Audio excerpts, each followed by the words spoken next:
Module 1, I showed you observations of the North Indian Ocean, and in Module 2, we looked at a linear theoretical framework that has been used to explain these observations.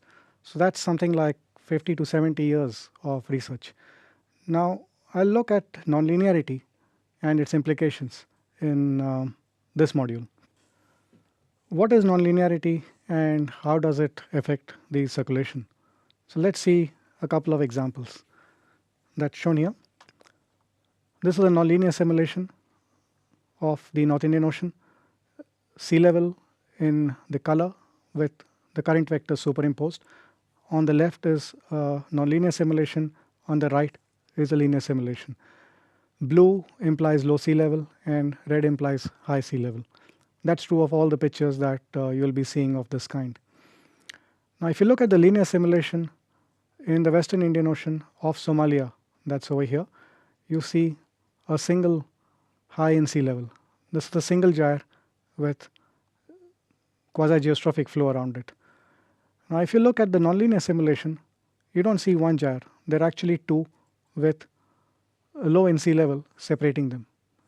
Now, this may not seem much, but it is a characteristic feature of nonlinearity. Now, let's look at the coast of Oman, where you have southwesterly winds that blow along the coast during the summer monsoon. What you expect because of the southwesterly winds is offshore Ekman flow. The drift will be to the right of the wind because it's the northern hemisphere. So you expect flow to come off the coast, perpendicular to it. But if you look at chlorophyll data in satellite chlorophyll, what you find is not a uniform drift offshore, but these kind of filaments or squirts or jets. This is a chlorophyll image, and this is seen off the coast of Oman.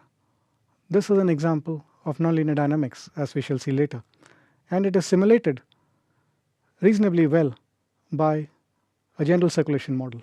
This has been run at a resolution of 5 kilometers.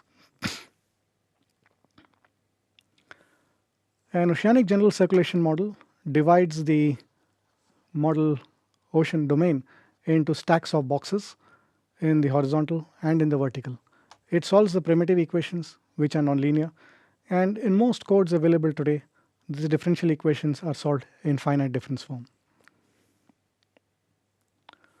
What's a nonlinear system and how is it different from a linear system? So suppose you have a nonlinear system. It's just a system, it's a black box, and I put in some input, I get some output.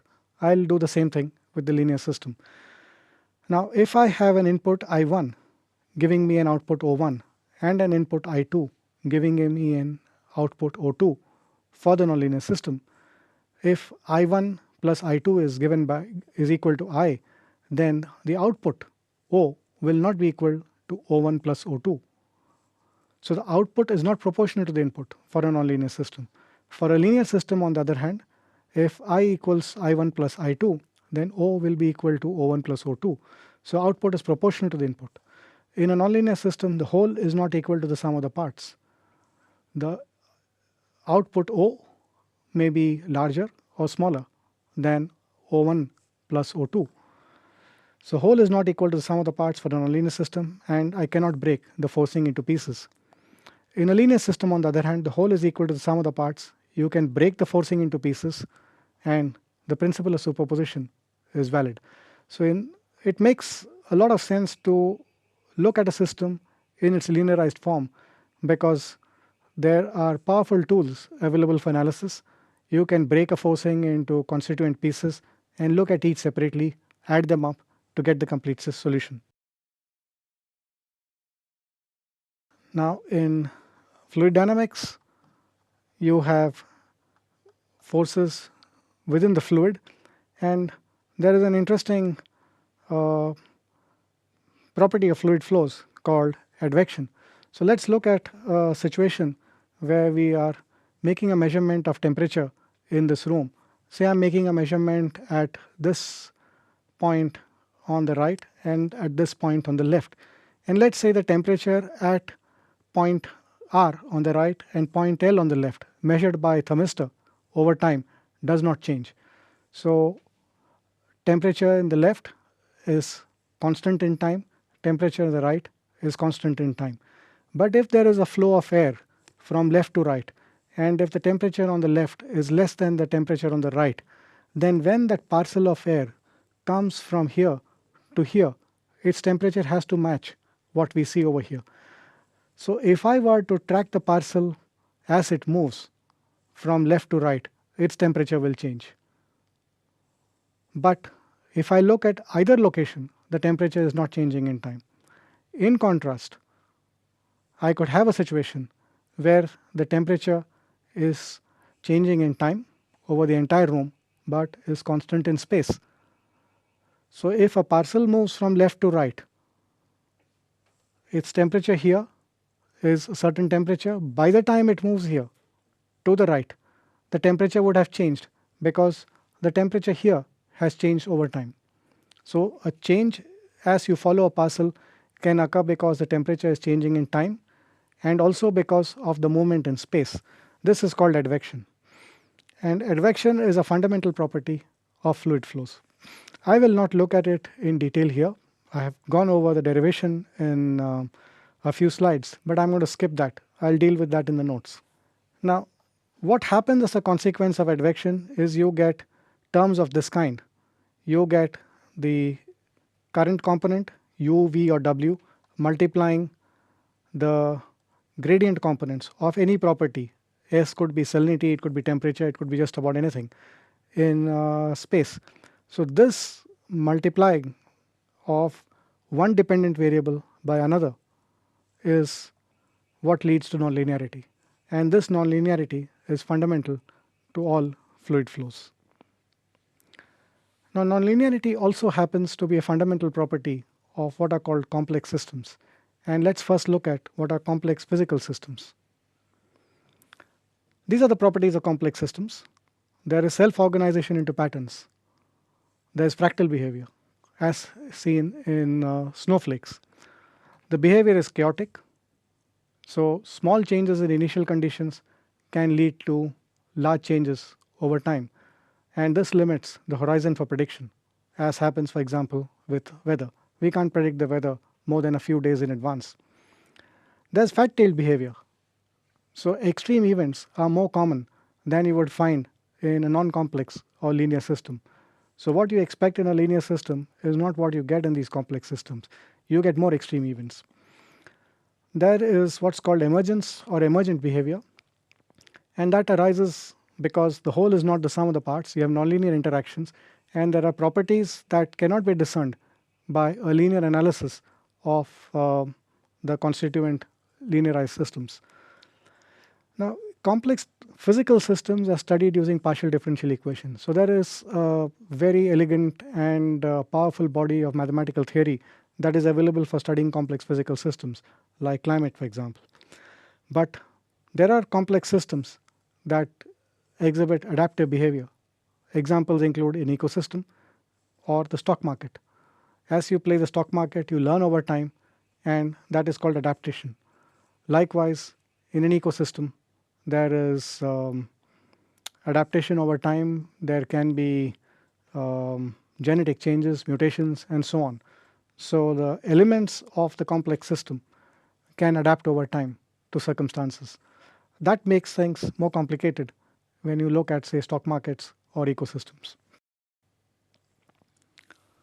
I will look at two properties, chaos and emergence, in a little more detail. These three equations were solved by Edward Lorenz in his 1963 paper. Very simple equations, but nonlinear. And they describe convection, which is typical of the atmosphere. So you have, say, a box in which you have a fluid that's heated from below and cooled from the top. When you have these parameters A, B, and C, now when you have B at 28, you get chaos. But at certain values of these parameters, below certain values for B, you do not get chaos. You get a highly deterministic and predictable system. And at some point, there is full-blown turbulence. So chaos sets in when these parameters that appear in these equations cross some threshold. Now, these equations are not restricted to convection in a box. they appear in other cases as well. Fairly simple systems. For example, the water wheel. I've taken this from James Gleick's book on chaos. And this is a fairly simple system, but it can exhibit chaos. What is happening here is that you have water falling, and these are buckets on a wheel. So if the flow of water is at a very slow rate, the wheel does not move. If the flow is at a certain rate, slow and steady, the wheel moves in a particular direction. But if the flow rate exceeds some threshold, then the movement becomes chaotic. So again, when these parameters cross certain thresholds, in this case the flow rate, the movement becomes chaotic. Now you can launch what are called surface drifters. These are buoys that are just thrown into the water, into the ocean, and they drift over time. They give you a measure of the current in the top 15 to 20 meters, and they show you chaos. One of my colleagues, Aparna, she launched 3 drifters here. This is off the coast of Gujarat on 29 November 2016. For roughly 7 days, the 3 drifters that were launched till 6 December, they moved together. But then they hit this eddy and the 3 drifters started diverging. A few months later, they ended their life at very different locations. This is chaos. The West India coastal current exhibits a reasonable degree of linearity, allowing these 3 drifters to move together for about 7 days. But after that, they hit this eddy, which is a nonlinear system, and they started diverging. And they end up in very different locations. Now, this kind of analysis has practical applications. You look at MH370. Flight MH370 disappeared on 8 March 2014, and it's still not known what happened to it.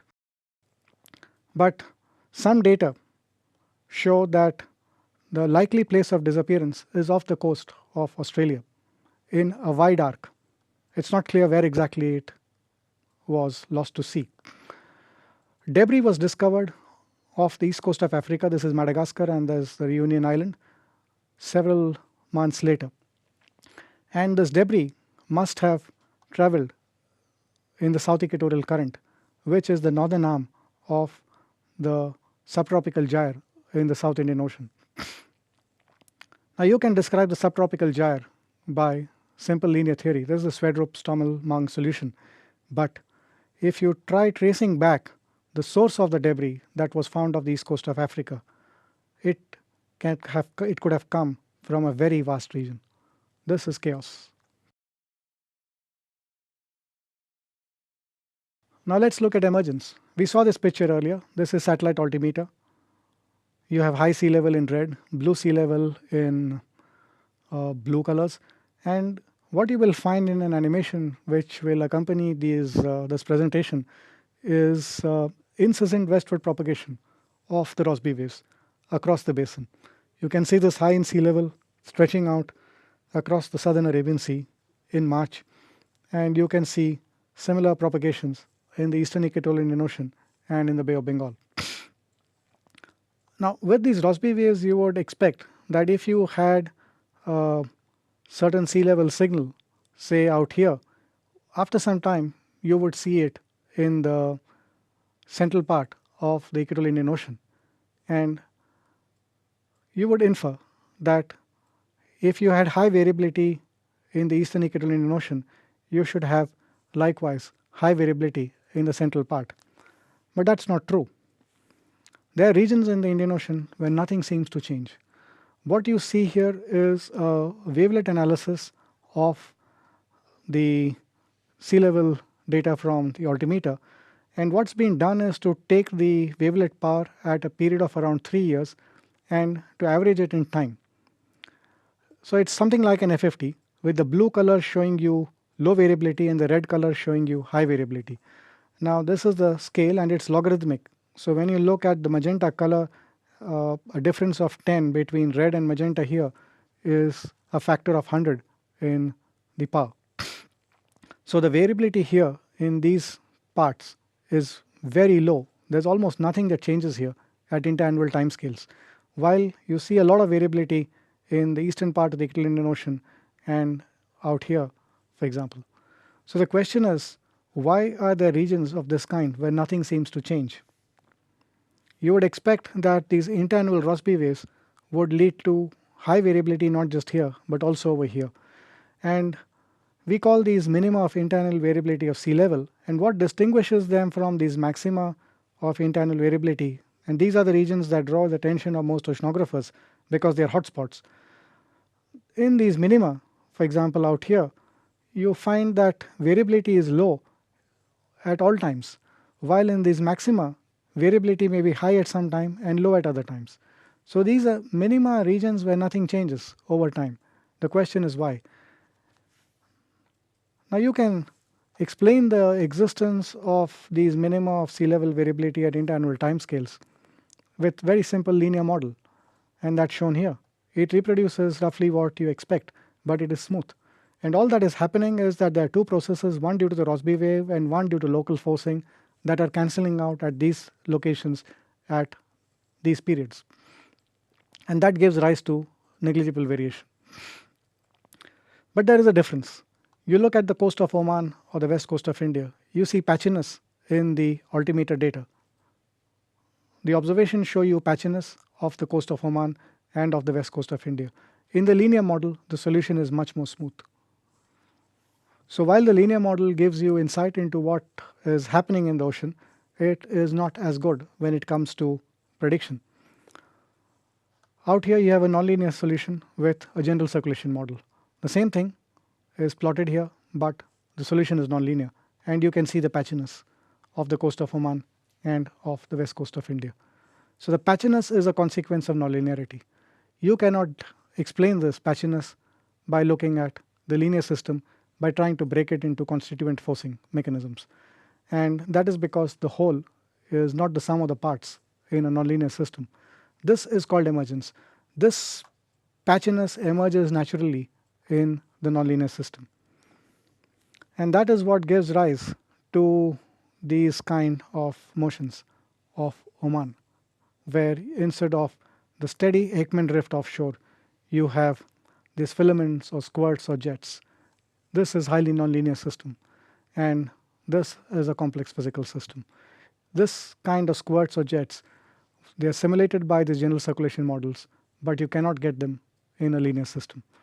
Now this is a property, a fundamental property of complex systems, complex physical systems, and it is called emergence.